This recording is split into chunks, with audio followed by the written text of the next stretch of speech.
Oh, it was brilliant. It was a pleasure to be there last night. Actually see that firsthand and see the man in action, and dream debut at the World Darts Championship continues for 16-year-old Luke Littler. It certainly does. The Prince of the Palace, as we have dubbed him. We don't care if it's a little bit early to call him that.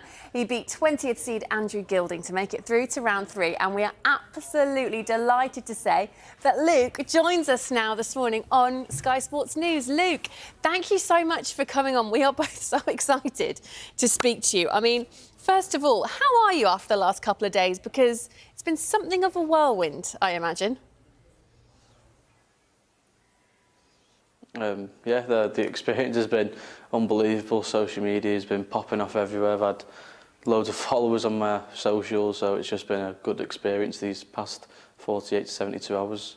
Brilliant, mate. And it's, you know, this all must be mad for you, because you're a young lad. It's so easy to forget how young you are. Here you are with an earpiece in, talking live on Sky Sports News for the first time. It must just be strange for you. I mean, what are your mates thinking of all this? I bet the WhatsApps are flying about on the boards, aren't they? I bet they can't believe what's happening. Yeah, my Snapchat's popping off with all my mates, and obviously when I still watch Sky Sports News, and now I'm onto it, but it's just so good to have all my mates supporting back home, because obviously not everyone can watch me at the Worlds this year, but I know the support and the backing is there at home.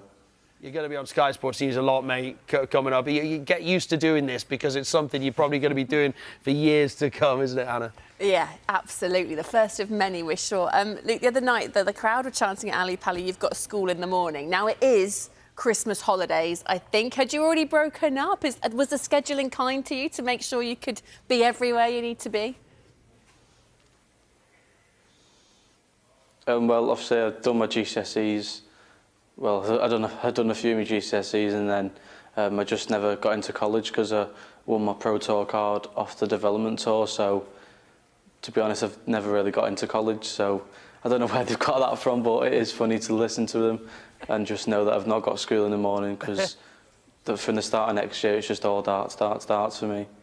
Yeah, well, listen, do you like the chant, or do you find it off-putting? Because I was there last night, like I said, and me and the guys were talking about it. It said school in the morning. I was trying to put myself in your shoes as a 16-year-old guy who you are, and everyone's singing, "You go to school in the morning." I thought, would I like it? Would I find it funny? Or would I think, oh, it's a bit off-putting? Or do you like the chant, or do you want them to come up with something new for the rest of the tournament?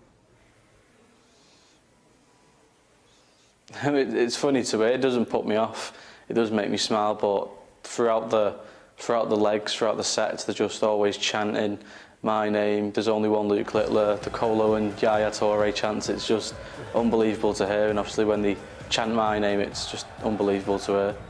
We've just been looking at some of the shots of you up on that famous Ali Pali stage. You look to be handling it so well, because it's a loud crowd, it's a big crowd. How are you finding it? Are you hiding the nerves well, or are you actually that cool, calm and collected?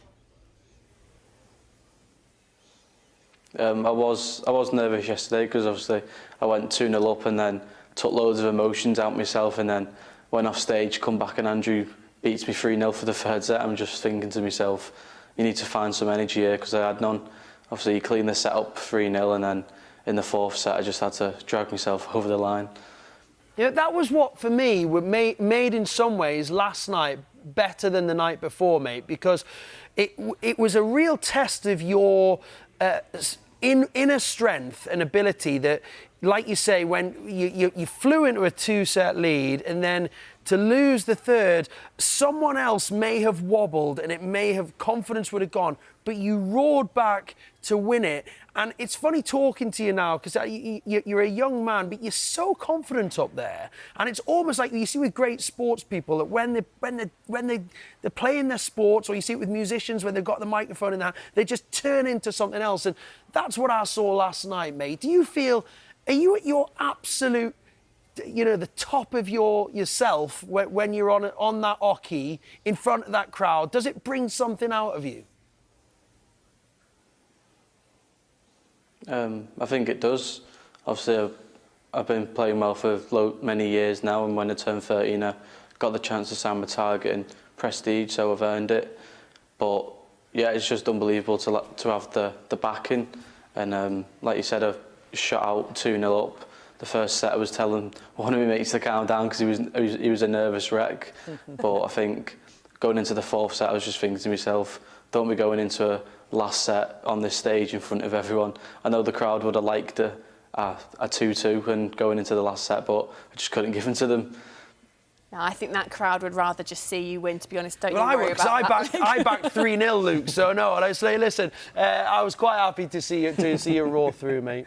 Luke, you've had some big comparisons already this week. You've been compared to Michael van Gerwen. Phil Taylor has been speaking very highly of you. He said he even thinks you can win the world this year. Obviously, that's a little bit of pressure. But do you believe that you can? Well, if my A game's there throughout the tournament and my next game, then I don't see why not. I don't see why I know I've got a good chance, but I just wanted to win my first round game.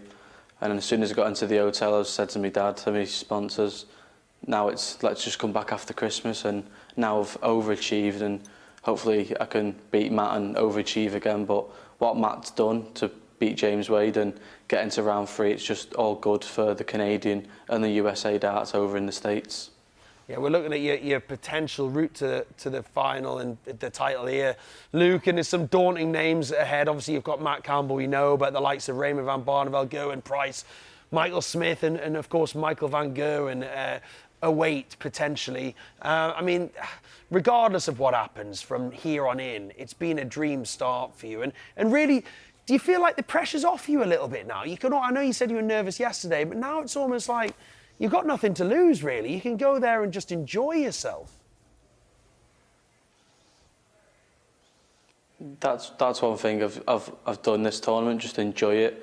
I'm on Sky Sports and walking on, people asking for autographs, and it's just unbelievable. Like you said, the route to the final, if I can get to the final, if I can win it, it'd be amazing. But like you've said, I can just enjoy myself.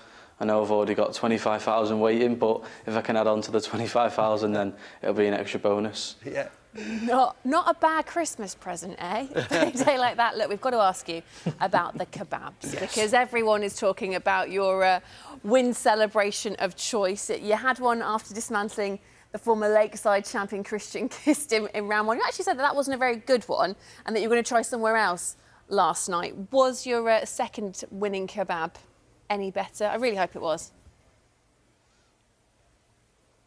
I didn't go for a kebab, we just went for a standard KFC. Oh. Other chicken outlets are available. Listen, Luke, I spoke to you in the break before. As a kebab man myself, like Hannah's a vegetarian, so she's not involved with this. Wow. But I through my sort of early years, lived on kebabs as well, and I honestly sometimes 4 or 5 a week. So if anything, it's made me love you even more that you celebrate with a kebab, mate. But if you were going to go all the way and win the thing, and I know it's a huge ask. Dare to dream. You know,